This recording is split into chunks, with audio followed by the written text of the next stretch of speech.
कभी सोचा है कि हमारे आसपास की हर चीज, यहाँ तक कि हम खुद, असल में किस चीज से बने हैं? खैर, इसका जवाब एक बहुत ही छोटे से कण में छिपा है, परमाणु।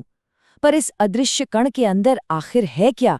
चलिए इस सफर में इसकी गहरी और आकर्षक दुनिया में गोता लगाते हैं।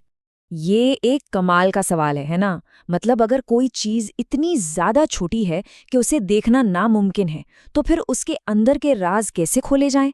ये एक ऐसी पहेली थी जिसने सदियों तक वैज्ञानिकों को परेशान किए रखा। लेकिन फिर कुछ ऐसे शानदार प्रयोग हुए जिन्होंने इस अनदेखी दुनिया के दरवाजे हमेशा हमेशा के लिए खोल दिए। ये एक तरह से विज्ञान की जासूसी की कहानी है, जहां हर प्रयोग के साथ एक नया सुराग मिलता गया। तो चलिए कहानी को बिल्कुल शुरू से शुरू करते हैं। तो हमारी कहानी की शुरुआत होती है जे थॉमसन से। वो पहले वैज्ञानिक थे जिन्होंने हिम्मत करके परमाणु की बनावट के बारे में एक मॉडल दुनिया के सामने रखा और उसे एक बड़ा दिलचस्प नाम भी दिया। थॉमसन का मानना था कि परमाणु एक पॉजिटिव चार्ज का ठोस गोला है और उसमें नेगेटिव चार्ज वाले इलेक्ट्रॉन ठीक वैसे ही बिखरे हुए हैं जैसे किसी केक या पुडिंग में किशमिश या प्लम होते हैं। इसीलिए इसे प्लम पुडिंग मॉडल कहा गया। लेकिन अर्नेस्ट रदरफोर्ड जैसे कुछ वैज्ञानिक थे जिन्हें ये सीधी सादी बात कुछ हजम नहीं हो रही थी। उन्हें लग रहा था कि असल कहानी कुछ और ही है। और यहीं से कहानी में आता है एक जबरदस्त मोड़। रदरफोर्ड ने इस प्लम पुडिंग वाले आइडिया को सीधे सीधे चुनौती देने का फैसला किया और इसके लिए उन्होंने एक ऐसा एक्सपेरिमेंट डिजाइन किया जो आगे चलकर इतिहास के सबसे मशहूर प्रयोगों में से एक बन गया। देखिए, इस एक्सपेरिमेंट का मकसद एकदम सीधा साधा था। छोटी पॉजिटिव चार्ज वाली गोलियों, जिन्हें अल्फा कण कहते हैं, उन्हें सोने की एक बहुत ही पतली पन्नी पर दागना था और बस ये देखना था कि उनके साथ होता क्या है। तो सेटअप कुछ ऐसा था, एक रेडियो एक्टिव सोर्स जो अल्फा कणों की बौछार कर रहा था। बीच में रखी थी सोने की एक अविश्वसनीय रूप से पतली पन्नी और उसके चारों तरफ एक डिटेक्टर स्क्रीन लगी थी जो हर बार अल्फा कण के टकराने पर एक छोटी सी चमक पैदा करती थी। तो सेटअप तैयार था। रदरफोर्ड को उम्मीद थी कि सारे के सारे कण इस पन्नी से ऐसे सीधे निकल जाएंगे जैसे कोई गोली एक कागज के टुकड़े से निकल जाती है। लेकिन जो हुआ उसने सबको हैरान कर दिया और फिजिक्स की दुनिया को हमेशा के लिए बदल कर रख दिया। 3 अलग अलग चीजें देखी गईं। पहली, ज्यादातर अल्फा कण सोने की पन्नी से ऐसे गुजर गए मानो वहां कुछ हो ही ना। दूसरी, कुछ कण अपने रास्ते से हल्का सा भटक गए, मतलब थोड़ा मुड़ गए। और तीसरी, जो सबसे अविश्वसनीय बात थी, वो ये थी कि लगभग हर 12,000 कणों में से एक कण पन्नी से टकराकर सीधा वापस आ गया। जरा सोचिए, ये उतना ही चौंकाने वाला था जितना कि आप एक कागज पर तोप का गोला चलाएं और वो गोला टकराकर वापस आप पर ही आ जाए। ये नतीजा प्लम पुडिंग मॉडल के बिल्कुल खिलाफ था। इन हैरान कर देने वाले नतीजों से रदरफोर्ड ने कुछ बड़े कमाल के निष्कर्ष निकाले। क्योंकि ज्यादातर कण सीधे निकल गए, इसका मतलब था कि परमाणु का ज्यादातर हिस्सा खाली है।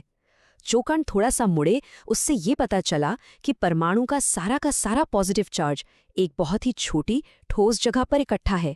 और जो कण सीधे वापस आए, उन्होंने ये साबित कर दिया कि ये जो केंद्र है, जिसे उन्होंने न्यूक्लियस यानी नाभिक नाम दिया, ये बहुत भारी है और परमाणु का लगभग सारा वजन इसी में है। तो अब हमारे पास परमाणु का एक नया मॉडल था। बीच में एक छोटा भारी नाभिक और उसके चारों ओर घूमते हुए इलेक्ट्रॉन। लेकिन इस नए मॉडल में भी एक बहुत बड़ी प्रॉब्लम थी, एक ऐसी समस्या जो इसे अस्थिर बनाती थी। देखिए, क्लासिकल फिजिक्स के नियमों के हिसाब से एक घूमता हुआ नेगेटिव इलेक्ट्रॉन लगातार ऊर्जा छोड़ेगा और जैसे जैसे उसकी ऊर्जा कम होगी, उसे घूमते घूमते पॉजिटिव नाभिक की तरफ खींचना चाहिए और आखिर में उसमें समा जाना चाहिए। अगर सच में ऐसा होता तो कोई भी परमाणु 1 सेकंड के लिए भी स्थिर नहीं रह पाता। पर हम जानते हैं कि परमाणु स्थिर होते हैं, तो गड़बड़ कहाँ थी? इस गुत्थी को 1915 में नील्स बोर ने सुलझाया। उन्होंने एक क्रांतिकारी आइडिया सामने रखा।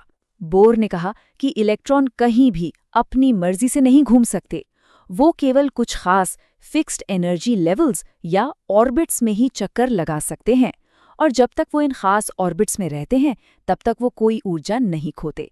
और बस इसी वजह से परमाणु कभी खत्म नहीं होता। अच्छा, तो अब हमने इलेक्ट्रॉनों की दुनिया को तो समझ लिया।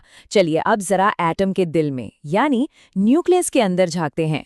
यहाँ हमें मिलते हैं प्रोटॉन और न्यूट्रॉन, और इनकी अलग-अलग संख्या के आधार पर ही अलग-अलग तरह की परमाणु प्रजातियां बनती हैं। इससे समझना काफी आसान है। आइसोटोप्स वो परमाणु होते हैं जिनमें प्रोटॉन तो एक जितने होते हैं पर न्यूट्रॉन अलग-अलग होते हैं।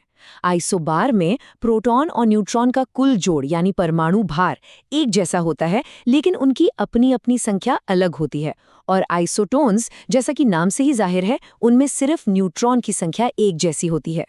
लेकिन एक आखिरी और शायद सबसे बड़ा सवाल अभी भी बाकी था। एक इतनी छोटी सी जगह में इतने सारे पॉजिटिव चार्ज वाले प्रोटॉन एक दूसरे से नफरत करते हैं, एक दूसरे को धकेलते हैं, तो फिर वो अलग क्यों नहीं हो जाते? वो कौन सी रहस्यमयी शक्ति है जो उन्हें एक साथ चिपका कर रखती है? इसका जवाब है न्यूक्लियर फोर्स, यानी नाभिकीय बल। ये कुदरत के 4 मूलभूत बलों में सबसे ज्यादा ताकतवर है। लेकिन इसकी एक शर्त है, ये सिर्फ बहुत ही कम दूरी पर काम करता है, बस नाभिक के अंदर। ये इतना मजबूत है कि ये प्रोटॉनों के बीच की जबरदस्त दुश्मनी पर काबू पा लेता है और न्यूक्लियस को एक मजबूत गोंद की तरह जोड़े रखता है। इस बल की ताकत को नाभिकीय बंधन ऊर्जा से मापा जाता है। और यहीं एक बहुत ही दिलचस्प बात सामने आती है। जब प्रोटॉन और न्यूट्रॉन मिलकर एक नाभिक बनाते हैं, तो उस बने हुए नाभिक का कुल वजन उसके अलग-अलग कणों के कुल वजन से थोड़ा सा कम होता है। ये जो वजन गायब हो जाता है, इसे मास डिफेक्ट कहते हैं। और यही खोया हुआ वजन आइंस्टाइन के मशहूर समीकरण E=mc² के मुताबिक ऊर्जा में बदल जाता है। और यही वो बंधन ऊर्जा है जो नाभिक को एक साथ थामे रखती है। और ये सोच हमें एक बहुत ही गहरे और सच कहूं तो एक अद्भुत विचार पर लाकर छोड़ देती है। जो ऊर्जा एक छोटे से ना दिखने वाले परमाणु के केंद्र को एक साथ रखती है, असल में वही ऊर्जा हमारे सूरज और इस ब्रह्मांड के अरबों खरबों तारों को भी शक्ति देती है। मतलब सूक्ष्म जगत और ये विशाल ब्रह्मांड दोनों एक ही अविश्वसनीय बल से जुड़े हुए हैं।